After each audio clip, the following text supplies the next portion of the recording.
dar um exemplo bastante simples, né, do adolescente que se tranca no quarto escutando o iPod e ele resolve os problemas da economia mundial, ele resolve o problema do derramamento de óleo no Golfo, né, sem levantar da cama. Porque o pensamento consegue pensar em boas soluções, criar teorias, etc. Só que ele está saindo da realidade. Piaget diz que tem um momento do pensamento adolescente que ele chama de um momento reformador, que é esse momento de embate, de contestação. As pessoas se tornaram um pouco mais cômodas em relação às decisões que toma para a massa. Seria mais fácil se as pessoas participassem mais da política. As paixões ideológicas tão frequentes na adolescência e na vida adulta. Você viu que você não quer escolher nenhum candidato, você viu que nenhum presta para você, você tem direito de votar num também. Não tem. Eu acho assim, é uma maneira de se expressar também. A questão é deixar com que os outros influam no seu destino, das decisões do destino, não só do seu pessoal, mas do conjunto, né, do coletivo. O afeto ele se liga não mais às pessoas, né, mas aos ideais, aos sistemas de ideias, etc. A sociedade ela caminha num ritmo para uma comodidade tão grande que acaba deixando de lado, vamos falar direitos ou deveres, como esse. Então, eu acho que... O que poderia então corresponder do ponto de vista da afetividade? Diz Piaget que o único tipo de sentimento que pode corresponder a esse tipo de pensamento é o que ele chama de sentimento pelos ideais. Concluindo, a partir dos 11 anos de idade, o adolescente está no estágio de inteligência operatório formal e seus afetos estão ligados aos ideais.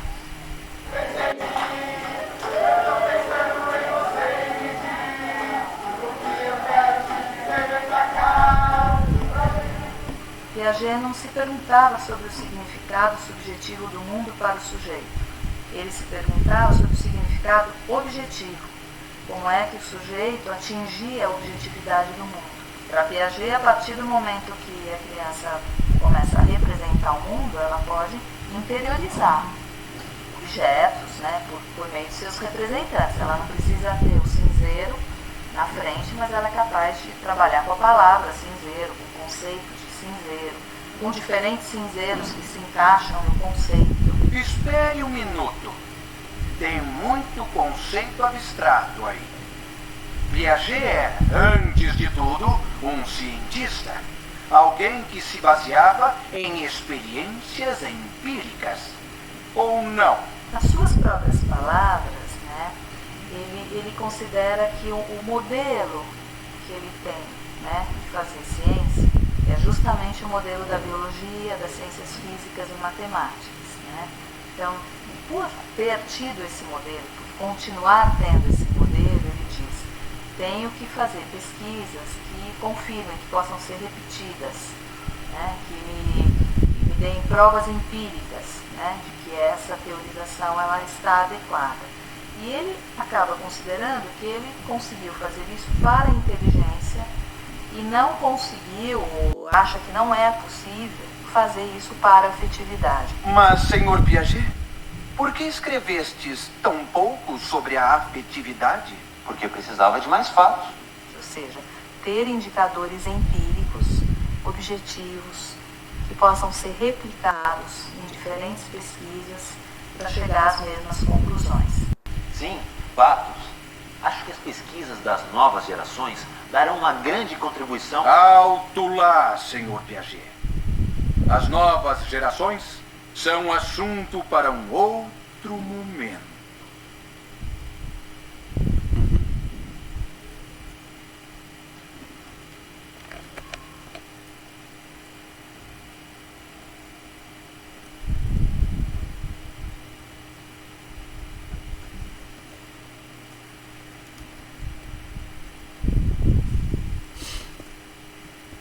Vamos lá, pessoal. Sempre andando de mãos dadas. Pessoal, é o seguinte. Vocês estão conseguindo me escutar, né? Basicamente, eu quis voltar aqui um pouquinho para o Google Meet, né? Porque só nesses 2 vídeos aí nós temos uma imensidão de conteúdo para poder discutir em cima, tá? E aí, é claro, quem se sentir à vontade para participar agora, eu peço que vocês possam ou digitar no chat ou principalmente falar pelo microfone, né? Mas a gente tem que criar uma pequena discussão em cima desses 2 vídeos que teoricamente já são conteúdos bastante vastos, né?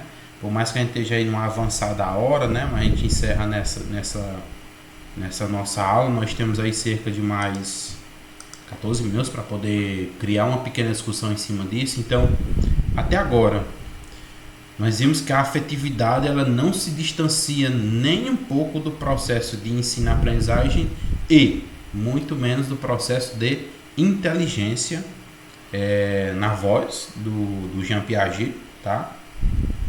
Então, o que é que vocês conseguiram basicamente, quem conseguiu prestar atenção aí nos 2 vídeos, o que foi que vocês conseguiram extrair sobre a afetividade no processo de ensino-aprendizagem? E aí depois a gente coloca um pouquinho mais para a educação física. Só do processo de ensino-aprendizagem, o que foi que vocês conseguiram compreender? Quem rapidamente quiser digitar alguma coisa, eu sei que Pedro já colocou lá na... É sério, velho. De novo, meu Pai do céu. Ô meu Cristo do céu.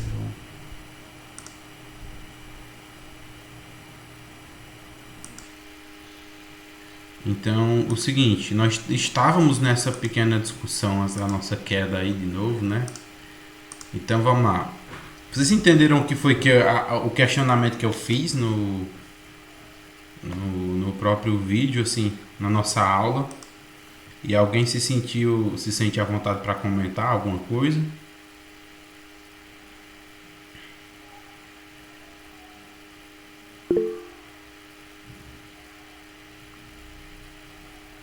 Pode falar, viu, Pedro? Pedro Henrique levantou a mão aí. Oi, fui eu. Pronto, pode falar. Só a questão daquela importância da conexão do professor com o aluno. Não só simplesmente o professor ele está lá no quadro, na sala de aula, só falando e o aluno só captando a informação e não tendo aquela interação.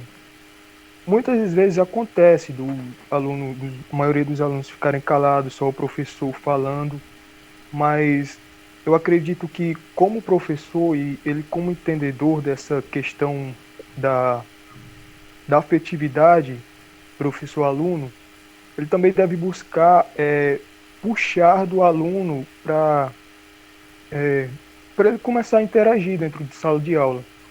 Isso é positivo porque além de criar uma conexão, o professor e a sala de aula, ele pode instigar ali o aluno a desenvolver tanto a sua fala, tanto na questão de apresentação, desenvolvimento de atividade, e ele, junto com a turma, desenvolverem atividades próprias ali para o cotidiano deles.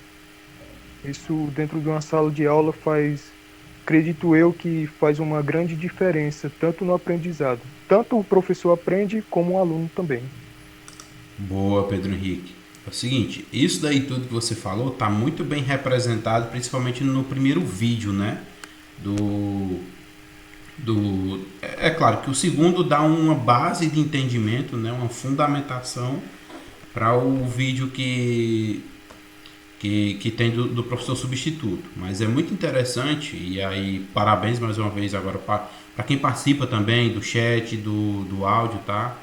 Porque é o nosso momento de estabelecimento aqui de relação professor-aluno e também da afetividade, tá? Para poder promover o aprendizado, a assimilação, tá? Muitas das vezes tem pessoas que não se sentem à vontade de participar, mas isso faz parte do processo educacional, né? Então, muito bem relatado sua informação aí, realmente deveria acontecer dessa forma, tá? O professor conseguir estimular, não só estabelecer a relação entre ele e o aluno ou os alunos, mas entre os alunos também, aluno com aluno, né? Que é onde você cria o ciclo de aprendizagem entre eles, tá? é muito importante aí que, por exemplo, a afetividade em questionar, eu vou usar aqui, por exemplo, uma situação que o André colocou, é importante. Para que você possa questionar um aluno, você também tem que usar do critério de afetividade, né? Porque você pode questionar de várias formas, questionar de uma maneira positiva ou negativa. Questionar, tipo, com um tom de voz mais elevado ou questionar com a voz mais serena, em que o aluno se sente à vontade a participar. Porque muitas das vezes quando o professor faz um questionamento, pede uma exemplificação de algum aluno, da participação de alguns alunos, se ele tem essa maneira de questionar em voz alta, assim, com um tom elevado, dá um entendimento de que é como se ele não quisesse a participação dos alunos, né? Então, ou seja, ele acaba ali cortando tanto o vínculo de afetividade, seja positiva ou negativa, como a própria relação professor-aluno. É claro, é indiscutível falar que existem professores e professoras, tá? Às vezes o professor faz um questionamento na cabeça dele, ou ele mesmo diz assim, se surgir essa dúvida, e ele mesmo responde, ele não espera o aluno mastigar, assimilar o conteúdo. Por isso que eu coloquei duas situações de vídeo, um que já dá uma reflexão da nossa parte pedagógica e o outro que embasa a parte pedagógica do processo ensino e aprendizagem, que é quando eu vou ter um entendimento do que ensinar, quando ensinar e como ensinar, tá? Você se pergunta, por que eu não vou ensinar operações complexas para criança de 2 anos? Segundo o Piaget, a gente entende que ele não vai conseguir ele não vai conseguir mover essas operações complexas, né? É o exemplo lá dos 3 pirulitos. Para ele, cada pirulito da cada linha é uma unidade. Quando passa-se ali dos 6 anos de idade, há-se um entendimento diferente. Por exemplo, eu sei que cada uma custa R$2. Cada um daqueles pirulitos custa R$2. Só que eu ainda não tenho a concretização ou a capacidade de fazer multiplicação ou soma efetivada. Mas se eu sei que o pirulito custa R$2, então eu sei que 3 pirulitos custam custa bastante dinheiro. E aí, é claro, ele começa a chutar, tá? Então, é muito bem explicada essa situação aí do próprio Jean Piaget, né? Nesse estágio aí. E aí, é claro, o vídeo... Boa, André. O vídeo, né, é como se fosse na prática. E o 2 é a teoria, exato. Por isso que eu sempre acredito que não tem como a prática andar sem a teoria. E a teoria andar sem a prática. Porque senão fica tudo no campo conceitual, né? Nem na prática demais, nem na teoria demais, tá? Mas vamos lá, complementando essas nossas informações, tá? Exato, boa, tá surgindo muita coisa aí no chat. É a própria praxis pedagógica. Cada professor tem a sua praxis, né? E aí cabe ou não se utilizar de metodologias para poder incentivar ou reprimir, efetivar a aprendizagem ou barrar a aprendizagem, né? Então, por isso que eu coloquei esse campo que muitas das vezes a gente não pensa. A afetividade é importante. Por que a afetividade é importante? Porque ao longo do que os estudos vêm mostrando, o aluno ele aprende quando ele move o emocional dele. O maior exemplo, por que a gente, dos homens, eu vou colocar principalmente, por que a gente gosta muito de jogar videogame e quando está ali num estágio de uma fase, nós nos empenhamos para poder passar dela? Porque mexe com o emocional, torna aquilo interessante para você, por mais que para outra pessoa não seja interessante, tá? E aí eu poderia dar esses exemplos de várias formas, né? Por que é que as mulheres, por exemplo, gostam muito de cuidar do corpo, né? Porque elas gostam de se sentir bela. Se sentir bela mexe com o emocional. Mexendo com o emocional vai mexer com a parte afetiva dela. Consequentemente, ela gosta de praticar exercícios, de se maquiar, de se vestir, tá? Não só isso, tá? Não vão pensar que eu estou num campo muito aqui supérfluo, não, tá bom? Porque que gosta de estudar. As mulheres também, teoricamente, tem um professor meu que dizia assim, ele dizia que nós homens somos mais fortes, mas as mulheres são mais inteligentes. Ele sempre colocava a mulher num pedestal, tá? Então, para que não haja nenhuma dissociação de informação. Mas, retornando, até aqui, vocês estão conseguindo compreender a importância da parte afetiva, o papel que ela exerce na educação? E muitos professores negligenciam isso, tá? O papel que a afetividade exerce no processo de ensino-aprendizagem. Tem professor que só está ali por estar ali, né?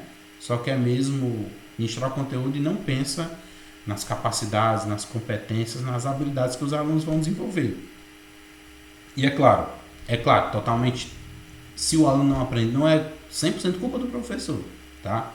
Já discutimos isso aqui em aulas anteriores. Se a pessoa também não quer aprender de nenhuma forma, por mais que o professor seja totalmente embasado, esteja sempre alinhado com as pesquisas, com os levantamentos científicos que você traz dos autores, e o aluno não quer de nenhuma forma, não tem como você forçar esse aluno a estudar, né? Alguém mais queria falar? Pedro Henrique falou.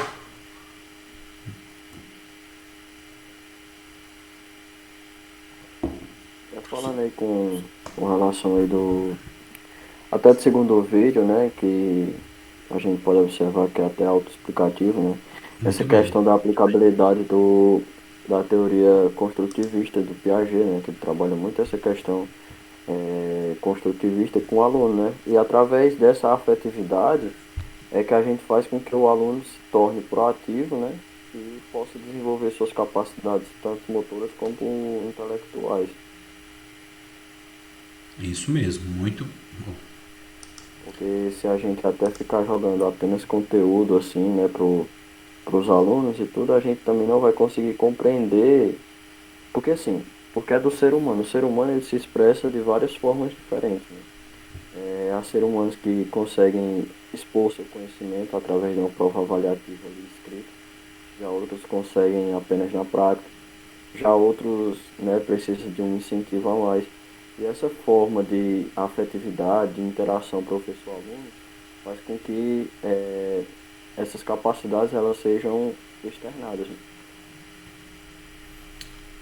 Muito bem frisado, viu, Pedro? É justamente isso. Então, nós estamos numa caminhada pedagógica, nós estamos num futuro que seja, como eu disse, de ser professor, seja da área do fitness ou do outro, você vai ter a parte pedagógica em você, porque você vai ensinar. E aí, é claro, ensinar exige essa relação de amigo, no caso, da minha pessoa com outra pessoa, né? Uma troca de informações. E para que essa troca de informações ela seja efetiva, nós temos que entender um pouco do emocional, né? Qual o papel que o emocional, que a afetividade exerce no meu aluno, tá? Então, e aí, é claro, o emocional, quando a gente coloca na parte positiva e negativa, tá? Então, como eu disse, só em cima desses dois vídeos aqui nós já começamos uma discussão bem vasta sobre o processo de ensino-aprendizagem, sobre a afetividade em si, o campo da afetividade, sobre a afetividade positiva, negativa, né? Isso aqui a gente vai discutir mais a fundo nas nossas próximas aulas, entender como é que isso acontece. E outra, puxar para onde? Para a nossa área, que é até o que eu tinha colocado aqui, que é a nossa segunda parte da aula, que seria a afetividade positiva e negativa na educação física, tá? Então, por exemplo, eu vou começar aqui um pouco, fazendo um pequeno prefácio, a gente encerra na nossa próxima aula, a gente continua, tá? Então, quando eu trato da minha afetividade positiva e negativa na educação física, né? Então, nós temos que nos ater a alguns pontos essenciais, tipo, a escola e a família. São dois aspectos que exercem total influência no processo, e aí, é claro, posso colocar numa gama enorme de formação, de aprendizado, de desenvolvimento, tá? De aperfeiçoamento, tá? Porque a escola e a família, eles desempenham um papel fundamental na formação do ser humano, tá? Porque a escola e a família, nós colocamos o primeiro campo. Até agora, tudo que a gente está discutindo de afetividade positiva e negativa, né?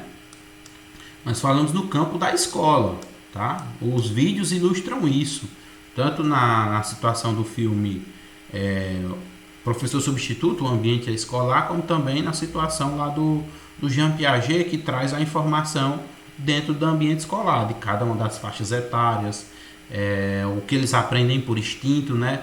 Eu queria até trazer à tona aquela questão do egocentrismo. Às vezes a gente não aprende, né?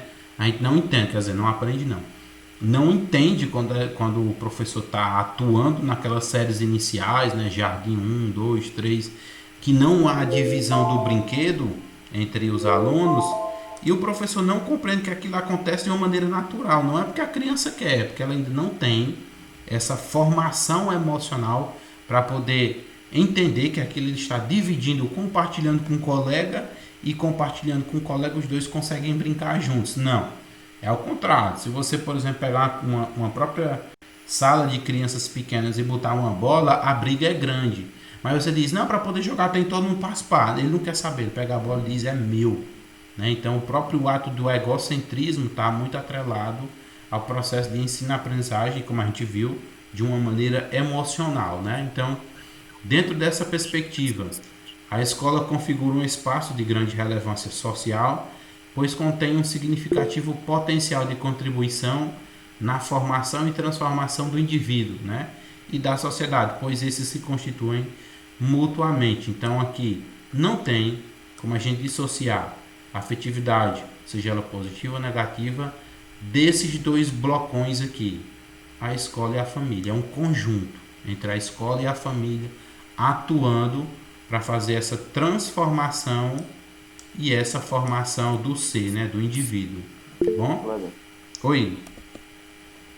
E se a gente puxar também pela questão ali do lado intelectual e retomando essa discussão do egocentrismo, né, a gente observa muito, tanto na sociedade acadêmica quanto na sociedade familiar, que muitas pessoas elas são auto-oprimidas, né, e tipo assim, elas vivem ali a partir de um egocentrismo, um pseudo-egocentrismo alheio, né, porque assim, muitas pessoas se oprimem no fato de que, por exemplo, se uma pessoa se expressa melhor, se uma pessoa fala melhor, ou se uma pessoa interage mais, ela meio que se sente acuada e acha que não é capaz de participar, de interagir como a outra pessoa interage, né? E isso acaba fazendo com que ela sinta raiva, né, da pessoa que se expressa ou algo assim. Acaba fazendo a taxação, né? Como se fosse o mais espertinho ou algum outro Exato. tipo de rótulo, né? Exato. E a partir desse momento aí, em vez de quê? Dela se aproximar dessa pessoa, interagir, conversar, tanto para favorecer o aprendizado dela, né? Ela acaba meio que afastando essa pessoa que possivelmente poderia ajudá-la em certas situações, em certos momentos, causando uma situação meio que constrangedora, né, ali, então. Verdade, viu? Muito bem realçado esse fato, viu, Pedro? Pode falar, viu, Nonato? Era só para ressaltar que, com relação àquela parte que você tinha falado, que a criança ela não tem ainda a capacidade de fazer essa separação desses brinquedos ou esses objetos, certo que ela não tem ainda essa capacidade, mas o professor ele deve se pôr no lugar dela, né? Perceber que ainda ela não tem essa capacidade de fazer essa separação. Isso mesmo, viu? Eu não diria totalmente se colocar no lugar, por exemplo, porque a gente está discutindo muito uma questão do papel do professor, mas é colocado essa situação, Nonato, que realmente ele tem que fazer o quê? Entender, por exemplo. Vamos dar aqui um exemplo que paga uma disciplina, sei lá, matemática, compreender, português. né? Exato. Um professor de português ou matemática, às vezes no campo do estudo, da formação deles, não tem esse entendimento. É claro, essa formação pedagógica todos os professores têm, viu? Às vezes é falha mesmo do aprendizado do professor. Mas, por exemplo, a gente está discutindo aqui com vocês estão passando por esse momento, a gente está discutindo a afetividade positiva ou negativa. Quais as influências, e bem como tendo vários estudos, vários livros, mas a gente está citando aqui o Jean Piaget. Creio eu, quando vocês chegarem nos estágios com a educação infantil, se eu não me engano tem, né, também, vocês não vão ter uma perspectiva de colocar, por exemplo, que o aluno vai brincar e aí não tem que dividir. Vocês não vão forçar, porque vocês sabem que tem que ser trabalhada essa parte do egocentrismo, né? Do aluno conseguir largar aquilo que é dele para poder dividir com os demais colegas. Então, tudo é um processo, é diferente. Agora vocês têm essa visão. Só que tem professores que têm a visão e negligenciam, tiveram a visão e esqueceram, que é, no caso, o momento do conteúdo, né? Ou tem aqueles que não tiveram essa formação e não entendem o papel que a afetividade exerce durante o processo de ensino-aprendizagem, né? Então, é tudo uma perspectiva de aprendizagem e execução, né? Isso, por exemplo, no caso o professor tem que desenvolver essa habilidade dos alunos. É um processo, viu, Ian? Se o professor não souber como trabalhar, por exemplo, o egocentrismo, ele pode muitas das vezes, às vezes, em vez de ajudar, acabar complicando a situação, tá? Mas é por aí mesmo, tá? Pode falar, viu, Pedro? Só colocar uma coisa interessante que aconteceu comigo quando entrei no ensino médio, comigo e com os meus colegas. Nós tivemos uma disciplina chamada NTPPS, que ela trabalha muito com pesquisa científica, coisa que a gente nunca teve no fundamental, tipo, não generalizando, né, eu não tive, mas muitos colegas meus que eu conheço, eles também não tiveram, e quando a gente adentrou o ensino médio, a gente teve essa disciplina. A gente ia trabalhar com pesquisa científica, desenvolver pesquisa científica para dentro da escola. Uhum. E quando a gente iniciou essa atividade, a nossa professora, primeiramente, ela passou 3 meses trabalhando com a gente só a parte emocional. Trabalho em equipe, atividades socioemocionais, atividade de desenvolvimento do nosso socioemocional, a gente trabalhou empatia. Então a gente teve toda essa base, e quando a gente adentrou dentro da pesquisa científica em si, e a gente sentiu a pressão, muitos de nós soubemos lidar, por causa que a gente já tinha trabalhado tudo aquilo. Competências socioemocionais, trabalho em equipe, empatia. Então, dentro da pesquisa científica, a gente encontrou esses pontos que foram barreiras, só que como nós tínhamos a base, muitos de nós soubemos lidar. E outros que não sabiam, a gente foi lá e procurou ajudar. Então, essa base aqui que nós estamos tendo, e quando a gente for entrar dentro da área escolar, do ensino em si, vai ser muito importante. Muito importante. A gente vai encontrar lá situações que a gente vai puxar isso que nós estamos tendo agora, e a gente vai levar para os nossos estudantes, e lá na frente eles vão puxar aquilo que a gente discutiu com eles dentro de sala de aula, e eles vão utilizar para a vida deles, sendo qual profissão for que eles irão seguir. Isso mesmo, essa é a perspectiva, viu? Às vezes o conhecimento ele não pode repercutir somente no momento, ele tem que ecoar, não pela eternidade, mas ele tem que perdurar pela vida da pessoa, tá? Então, é claro, a inteligência emocional, ela perdura ao longo da vida da pessoa, né? Então, os processos de ensino-aprendizagem obtidos, eles vão repercutir de uma maneira que às vezes a pessoa não entende, mas isso aqui é ao longo da vida, tá? Então, como funciona todos os ensinamentos na escola que a gente não aproveita, né? Pode falar, viu, Pedro? Aí a gente complementa e encerra por hoje. Ok? Pode arrochar aí. Beleza, não, na hora. Só uma palavra que o Pedro Henrique falou aí, né? Que a gente também pode trazer para essa discussão aí, é a questão da empatia, né? Que muita gente hoje não tem, assim, para com o próximo. Porque, tipo, a pessoa vê ali, né? Que alguém está com uma dificuldade ali, e não se prontifica em ajudar, né? Não compadece do próximo. E às vezes, por exemplo, aquela mesma pessoa que está sofrendo ali, passando perrengue ali, seja intelectual, emocional, não sei, a pessoa que poderia ajudar, como eu falei anteriormente, né? Ela tem um certo receio de recorrer a essa pessoa por conta disso, né? Por se sentir, por se auto-oprimir, né? Como eu havia falado anteriormente. Justamente, viu? Então é muito bem lembrado que essa parte aí da empatia, ela também está no campo da afetividade e, é claro, pode influenciar também no processo de ensino-aprendizagem, ok? Pessoal, vocês têm mais alguma dúvida? Se não tiverem mais nenhuma dúvida, a gente encerra por hoje, tá bom? Peço desculpa aí pelos contratempos que tiveram na nossa aula, mas ela está muito bem encaminhada, está muito show, participativa, beleza? E aí, quando for na nossa próxima, a gente continua. Se vocês não tiverem mais nenhuma dúvida... Ninguém? Então, ok, viu, pessoal? Eu vou estar lançando hoje os vídeos, ok? Tá subindo lá para a plataforma do Canvas. bem como uma atividade com relação ao que a gente está... Inicialmente o que a gente pôde discutir, tá? Por mais que tenha sido raso ainda no termo do conteúdo, mas nós iremos fazer essa atividade em cima do campo da afetividade, tá? E aí vocês podem pesquisar por fontes externas também, tá? Só tome cuidado naquilo que eu falei a respeito do plágio, ok? Então, pessoal, no mais é isso, tá bom? Fiquem todos com Deus. Tchau, tchau.